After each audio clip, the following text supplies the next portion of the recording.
Dear Patriots, before the news starts, please subscribe to our patriotic channel by clicking the subscribe button. Give us a thumbs up to this video. Don't forget to leave your opinion below in the comments section. Share the news on Facebook and Twitter so you friends see it. Thank you. Unbelievable. Nancy Pelosi just defended the president on the one thing Dems will go insane for. If you all thought the world was crazy before, then what Minority Leader Pelosi just let loose about her recent dinner with the president is really gonna blow you away. According to reports earlier this week, Pelosi kept getting interrupted at the dinner and eventually yelled out, "Does anyone listen when a woman speaks around here?" Well, it turns out one person there was listening to her. During a new interview with The Atlantic today, Nancy Pelosi went out of her way to defend President Trump's respect of her as a woman during the dinner. In a statement almost as shocking as Trump's election itself, Pelosi told The Atlantic, "By the way, it wasn't the president who was interrupting, let me be clear about that." She went on to say it was his cabinet members who kept talking over her. It turns out that Donald Trump was very respectful, to the point where she actually defended his honor. "I think what y'all are seeing is the most amazing thing that the president has accomplished since he took office. Trump just got the most leftist of the Democrat leaders to defend him and work with him. Do y'all want to know why this seems so shocking? It's because this is what bipartisanship looks like. This is something to be celebrated, not condemned. Let's share this out everywhere so people can see that America is actually beginning to function again."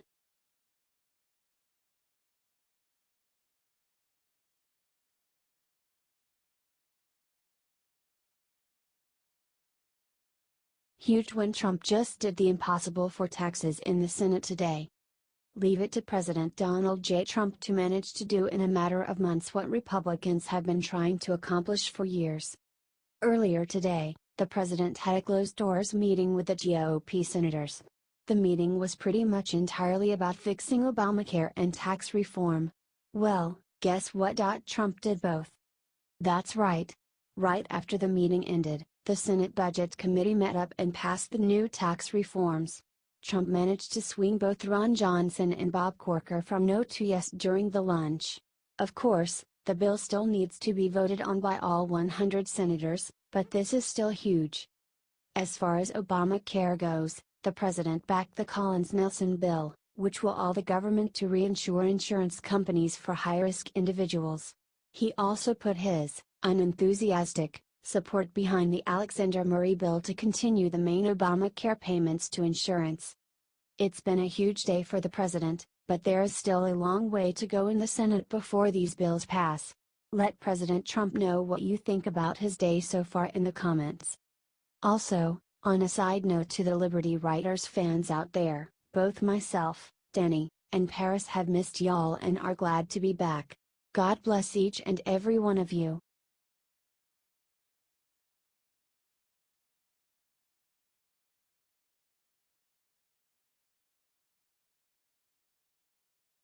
Sarah Sanders just blasted the media back to the Stone Age over Trump's Pocahontas joke. Leave it to Sarah Sanders Huckabee to make sparks fly defending our president.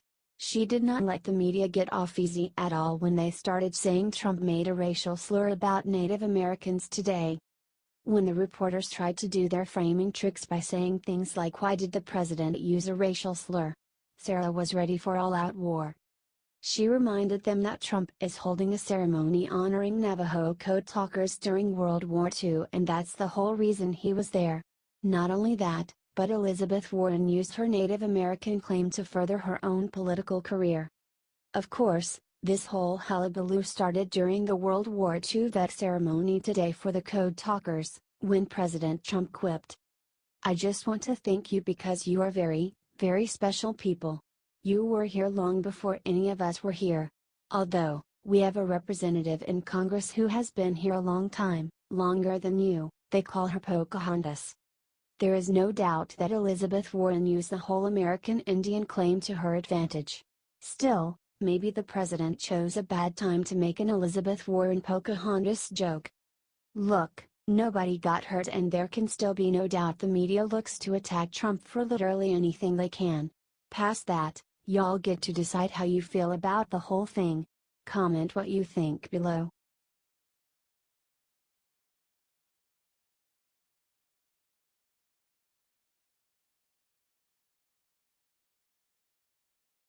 After horrible riots, America's top lawyer just threatened Berkeley with something massive. The University of Berkeley is a big old mess right now. They love fighting and rioting and hurting anyone who speaks against the alt-left. In the last few weeks alone they have spent over $1.4 million on security and counseling for the Ben Shapiro and Milo Yiannopoulos speeches. Even with that spending, it turns out that they are still finding ways to screw over conservative speakers. Legendary lawyer Alan Dershowitz, a one-time Democrat, just dug up this nasty secret and now he is ready for the one word Californians fear most, lawsuit. He explained that, as a pro-Israel speaker, he is barred by Berkeley's 8-week barrier for high-profile guests. However, the administration will issue special waivers for leftist speakers, allowing them to push their own views far more heavily. So we have the 8-week barrier. Whereas anti-Israel speakers don't have the 8-week barrier, and I'm going to sue Berkeley if they don't allow me to speak. They may make me wait 8 weeks and allow anti-Israel speakers to come within 3 or 4 days. That's a lawsuit. The worst part is that Berkeley is a publicly funded university using taxpayer money to push their own political agendas. That, Dershowitz sees it the issue where he will file the suit on. He also explained that the riots are not protests. They have no substance or message. They are simply to silence the opposition. That's wrong and I, for one, don't want to pay for that. Show Berkeley Dershowitz is not alone and we can and will defund them if they don't stop their insanity. Spread this everywhere and let them know.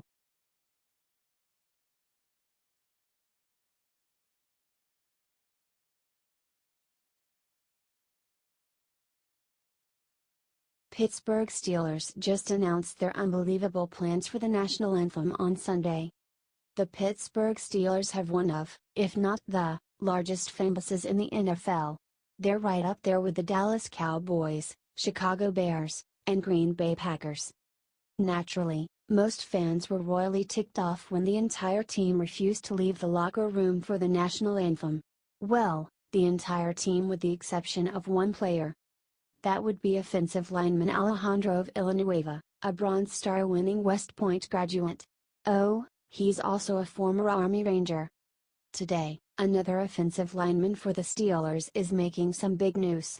Maurkice Pouncey just announced what the team plans to do during the anthem this coming Sunday. Per the Pittsburgh Post-Gazette, Pouncey makes it abundantly clear, "I promise you one thing this week, we'll all be standing out there for the national anthem. Trust me. We respect our flag and we respect the military. I think the bigger message was we were trying to stay out of it. That we should unite inside. It was all about the flag. It was just a big misunderstanding. Trust me, I'm very sorry to anyone who feels the way they do. I care about the flag dearly. Trust me, this team will be out there standing Sunday." Boom. Now that's more like it. Pouncey added that the entire team will participate. As far I know it's 100%. We're going to go out there as the Pittsburgh Steelers. If not, you'll have something to talk about. As far as I know everyone on the Pittsburgh Steelers will go out there. Good. Now let's see it happen.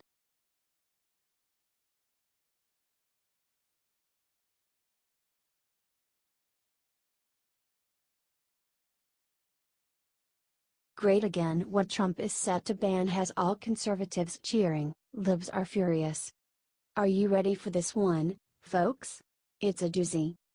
President Donald Trump is set to ban abortion after 20 weeks. Can you say big leak?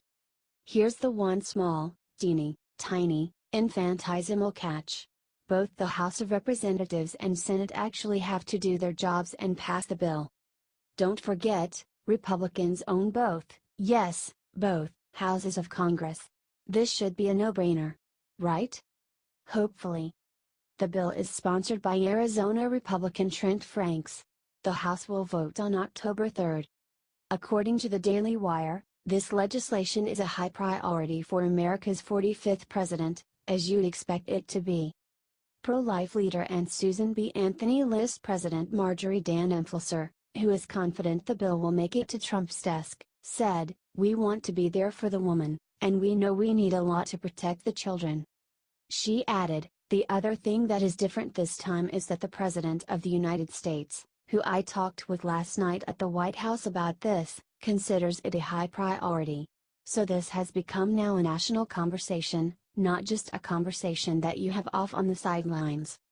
House Majority Leader Kevin McCarthy, RCA, noted, "Not only will passing this legislation keep a promise we made, but all the work is for the same goal, ending suffering and helping people live. Let's just hope Congress does their job and protects the unborn, the most innocent amongst us." How liberals can continue to campaign for genocide in 2017, which is what abortion truly is reprehensible.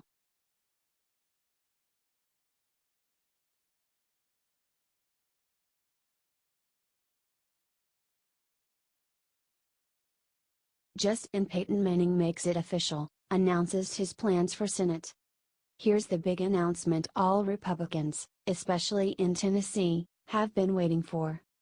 Will NFL legend Peyton Manning, arguably the greatest quarterback in the history of the game, a man who has been spotted playing golf with President Donald Trump, run for a United States Senate, replacing retiring Senator Bob Corker? What do you think? Yes? No? Maybe so? Turns out the answer is wait for it, no. Manning made the announcement this morning via radio chat that he will not seek to represent the volunteer state in the U.S. Senate. Manning noted, "Zero consideration. It's funny. I said this a while back. Somebody said I was going to go run a team. Somebody said I was going to go be a broadcaster. Now they're saying I might be a senator. Next week I'm going to be an astronaut." He added, "Look, I certainly have an interest in politics and in our country. I just have zero interest in being a politician." What Peyton is saying is certainly understandable. He has been very successful outside of his playing days, with multiple endorsements on his resume. Why would Manning throw all that out the window just to be branded a racist by the lying, conniving mainstream media? Doesn't make sense. Manning concluded by saying, "I really enjoy right now selling pizza and insurance. I am a volunteer assistant on my son's football team. I'm trying to get a few pass plays in our offense right now, we only have running plays. I told the coach I cannot be involved with a team that has no pass plays." HT, Daily Wire.